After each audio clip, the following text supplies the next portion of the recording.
Bonsoir, M. Prévost. Bonsoir, Mme Drolet. Ça a vraiment l'air d'être un gros casse-tête cette année. Est-ce que c'est pire qu'avant? Oui, je vous dirais d'une année à l'autre, dans les 5 dernières années, là, on a vu que la situation là, était plus difficile d'une année à l'autre. Et ce qu'on a comme écho présentement des gens qui sont dans nos établissements scolaires, c'est que oui, ça sera une année encore plus difficile cette année au niveau du recrutement de l'ensemble du personnel. Comment vous l'expliquez, vous, M. Prévost? Bien, je vous dirais que on n'a pas de vision à long terme, il n'y a pas de plan à long terme.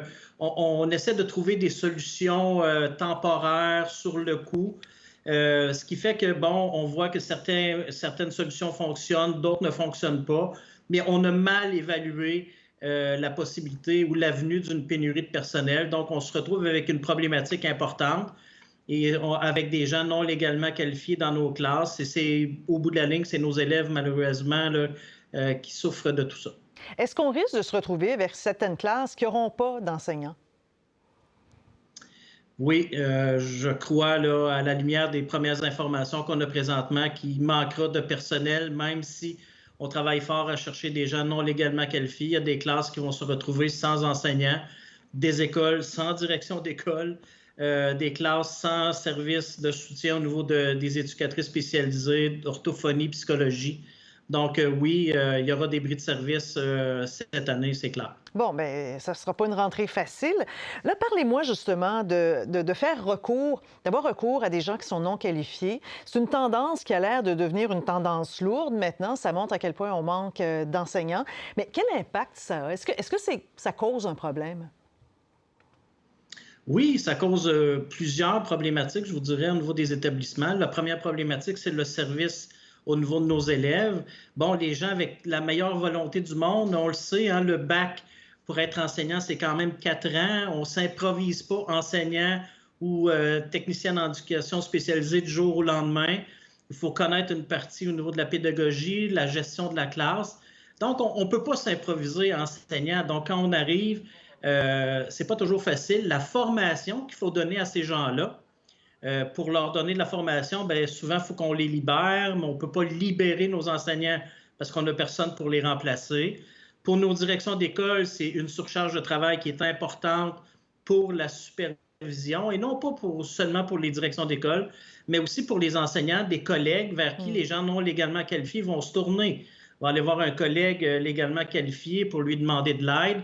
Donc, l'enseignant qui a déjà sa classe se retrouve un peu à donner des conseils. Donc, ça alourdit la tâche des enseignants. Donc, c'est une problématique. Donc, oui, il y a plusieurs facteurs là, reliés à l'embauche des gens non légalement qualifiés. Il y en a qui sont très bons. Ceci étant dit, il faut continuer à avoir un discours positif, mais pour certaines personnes, ça reste très difficile. Oui, il y a des incitatifs pour que ces enseignants non qualifiés aillent chercher, même s'ils sont en train d'enseigner, une qualification sur un modèle un petit peu plus rapide. Est-ce qu'ils y vont?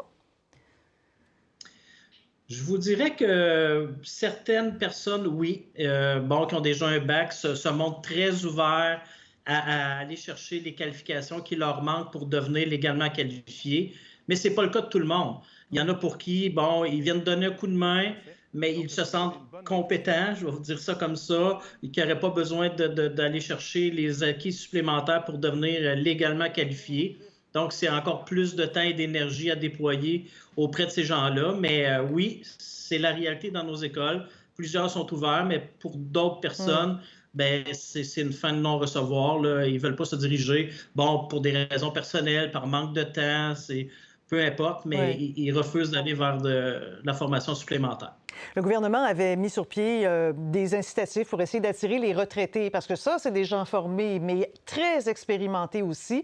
Donc, on offrait des primes de 12 000 $. Est-ce que ça a marché un peu? Est-ce qu'il y en a qui sont revenus? Non, non, je vous dirais très, très peu d'enseignants ont répondu à l'appel de cette prime. Bon, pour plusieurs raisons. Je pense que l'annonce tardive est un facteur. Mais bon, est-ce qu'une enseignante veut revenir à temps plein? Parce qu'un des conditions, c'est que l'enseignant s'engage à revenir à temps plein pour l'année complète. bon, est-ce que quelqu'un est prêt à revenir une année complète à temps plein une fois à la retraite? Je ne suis pas certain. Donc, on voit qu'il y a très, très peu de gens qui ont répondu à cet appel-là, parce qu'on a fait plusieurs initiatives auprès de nos enseignants retraités. Mais bon, pour diverses raisons, on voit que c'est peut-être pas la solution. Donc, il faut aller vers d'autres solutions pour éviter là, que dans les prochaines années, on ait la même problématique qui se répète et qu'on soit devant le même constat. Et ce qui est particulier en plus, pour en rajouter là, pour cette rentrée scolaire, c'est qu'il y a une menace de grève qui plane. Vous, si vous mettez la température de l'eau, là, si vous la prenez parce que vous êtes auprès des enseignants, est-ce qu'on risque effectivement de basculer en grève?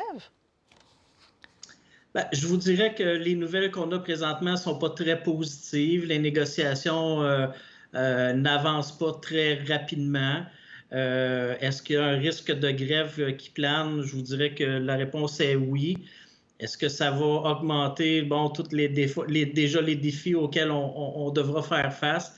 Donc oui, je vous dirais que l'automne s'annonce assez chaud là, pour nos directions d'établissement, direction adjointe. C'est quelque chose qui plane au-dessus de nos têtes et qui peut être assez réaliste. Donc, vous devez envisager cette rentrée avec beaucoup d'appréhension. Oui, tout à fait. On essaie quand même de rester très positif dans tout ça parce qu'on le dit, on veut garder un discours positif envers l'éducation pour que les gens viennent nous donner un coup de main.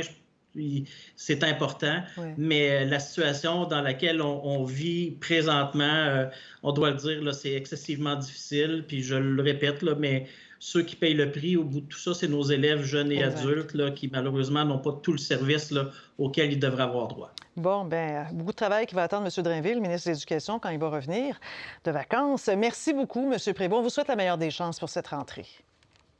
C'est bien gentil. Merci à vous. Bonne fin de soirée.